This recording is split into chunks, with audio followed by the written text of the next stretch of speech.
Qu'est-ce qui fait la différence entre une campagne d'appel qui tombe à plat et une qui cartonne? C'est la grande question. Aujourd'hui, on va décortiquer tout ça, on va voir ensemble comment on transforme un simple appel à froid en une vraie opportunité commerciale. Le parcours est assez simple en fait. On va le voir en 3 temps. D'abord, on pose les bases, c'est le plan d'action. Ensuite, on se lance, c'est l'exécution.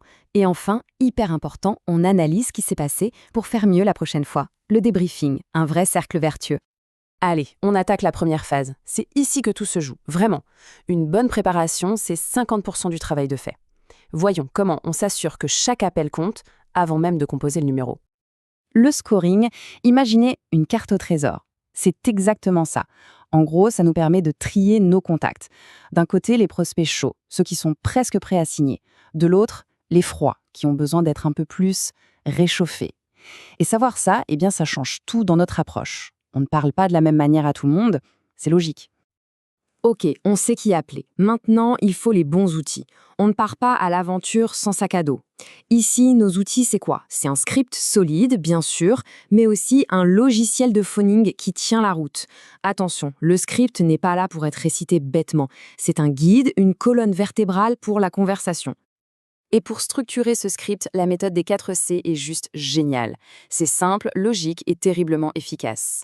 On commence par contacter, créer le lien, puis connaître, et là, la clé, c'est d'écouter, vraiment. Ensuite, convaincre en montrant que notre solution est la réponse, et enfin, conclure pour passer à l'étape suivante. C'est un flow naturel qui met en confiance. Bon, on est bien préparé, on a nos outils, on est prêt à y aller.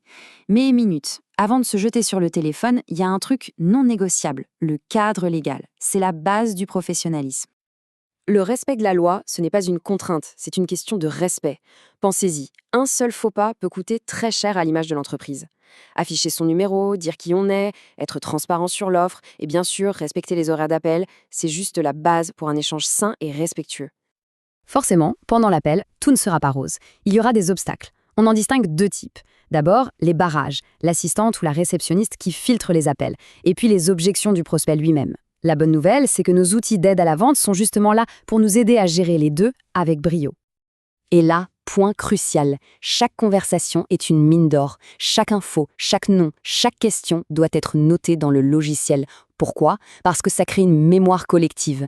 L'équipe apprend, s'ajuste et le prochain appel sera encore meilleur grâce aux infos récoltées sur le précédent. C'est comme ça qu'on bâtit une relation sur le long terme. On pourrait croire qu'une fois le dernier appel passé, c'est fini. Mais en fait, pas du tout. C'est là que la magie opère, le débriefing. Comment on transforme les données brutes d'aujourd'hui en pépites d'or pour demain.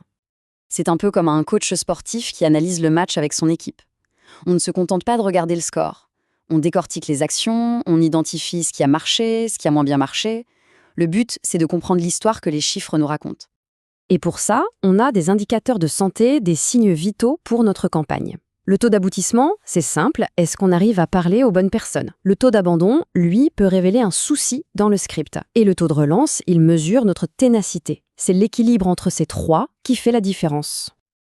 Ok, ce chiffre, 85%, il est super important.